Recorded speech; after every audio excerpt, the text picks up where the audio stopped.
Hindi biro ang pinagdaanan ng aming grupo upang makahanap ng isang makabuluhan at natataong paksa para sa aming dokumentaryo.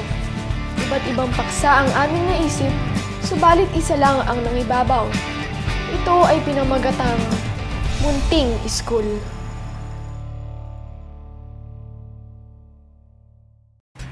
Sa pagbuo ng dokyu na ito ay dumaan kami sa legal na proseso. Ang letter of approval mula sa DOJ o Department of Justice ay ang patunay na hindi simple ang paggawa ng ganitong dokyu. Kinailangan pa ng aming grupo na makadaupang palad ang OIC o Officer in Charge ng Medium Security Camp na si Superintendent Antonio Cruz. Thank you so much, sir, for allowing us to shoot here. Most welcome. Anytime. You need our service, just tell us. Okay? Mahirap man ay napagsikapan ng aming grupo na makapasok sa loob ng Medium Security Camp ng Bureau of Corrections o mas kilala sa tawag na New Bilibid Prison sa Muntinlupa City. Ito ay upang tuklasin ang paaralan na matatagpuan sa loob ng piitan.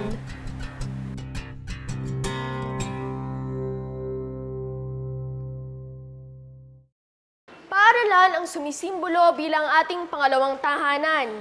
Dito ay pinagkakatiwala ng ating mga magulang ang paghubog ng ating pagkatao upang tayo'y maging isang mabuting nilalang. Ngunit maintindihan mo kaya na sa kabila ng mga silid-aralan na ito'y nakahanay ang isang malaking rehas. Atin pong tunghayan kung paano maiiba ang pananaw mo kapag narinig mo ang mga salitang "Natuto ako sa munting school ko."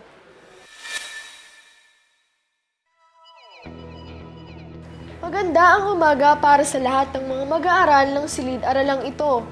Sinubukan kong maging isang karaniwang estudyante upang malaman ko ang pakiramdam ng magklase sa loob ng Bureau of Corrections kung saan isang police warden ang guro. Ngayon, susubukan ko makisipin sa klase nila. Tingnan natin. Classmates, are you ready to pray? Yes. Let us pray.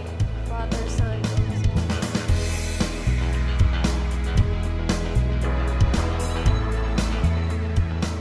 napansin namin ang willingness ng mga estudyanteng ito para matuto.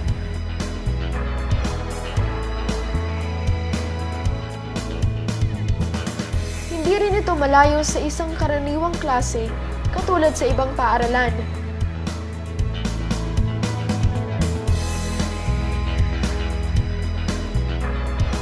Masaya, masigla at palasagot ang mga mag-aaral na aking nakasalamuha.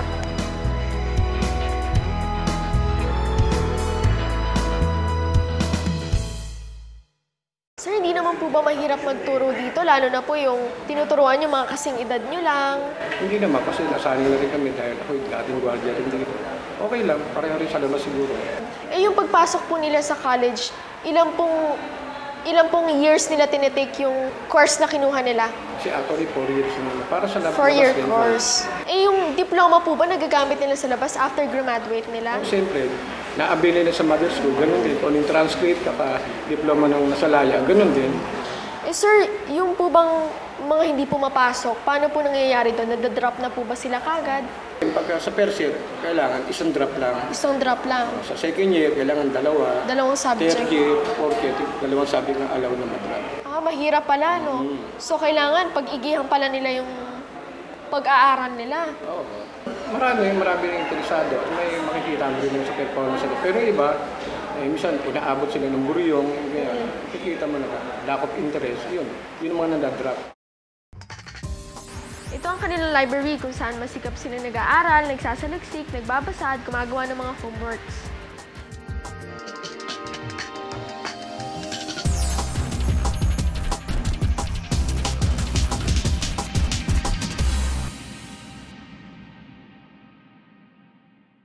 Bukod sa pag-aaral, mayroon din silang mga ibang libangan at ating tunghayan ang paggawa ng isa sa mga ito.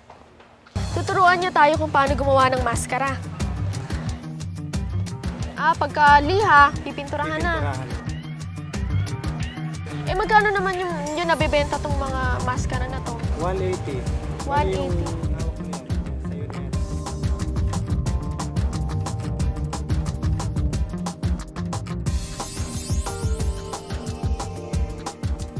Marami sa mga mag-aaral na ito ay mahuhusay sa sining. Ito ang ilan sa mga bagay na nilikha nila. Nakatutuwang isipin na ang mga bagay na nagagawa nila ay nakakarating hanggang sa labas ng piitan upang ipagbili at magbigay saya sa iba. O, di ba? Ang gagaling nila. Lalo pa kaming namangha nang magpakitang gilas sa pag-awit ang ilan sa kanila.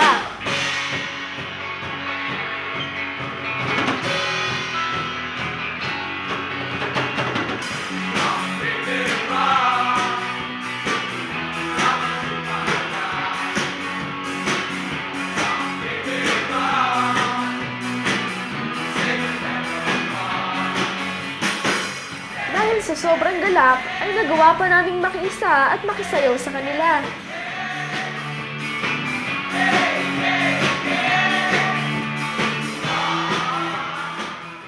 Ang ilan naman ay nagpamalas ng talento sa pagsayaw.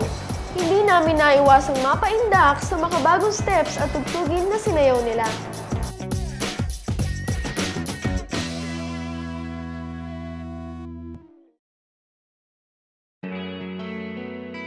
Abala man sila sa iba't ibang gawain, ay may mga oras pa rin na nakakaramdam sila ng lumbay, kung saan ang karaniwang dahilan ay ang pagkamis nila sa kanilang mga mahal sa buhay.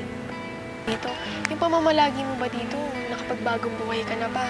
Sa 6 na taon na nalagi mo dito? Sa 6 na taon po, bale, hindi pa po buo yung pagbabago kong nararamdaman ko po dahil minsan sa mga ordinaryong araw po, andyan yung nagiging mainitin pa rin ang ulo ko. So siguro, gusto ko pa rin mabago yun sa akin. Gusto mo pa rin magtagal para mabago ka talaga yung sarili mo. Tingin mo, anong namimiss mo? Namimiss ko po sa labas ay yung makapiling ko po yung aking mga kapatid, yung nanay ko po.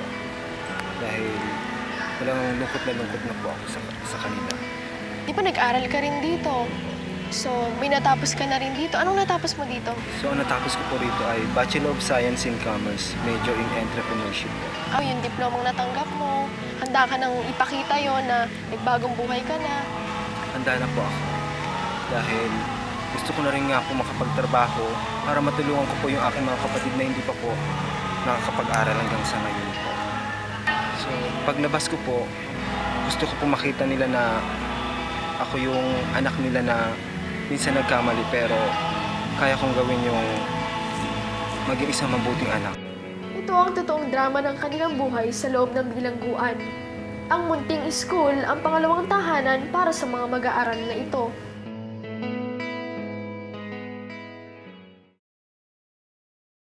Pagbabagong buhay, pagiging masikap at matyaga, ang puhunan ng mga estudyanteng ito upang sila ay makapag-aral.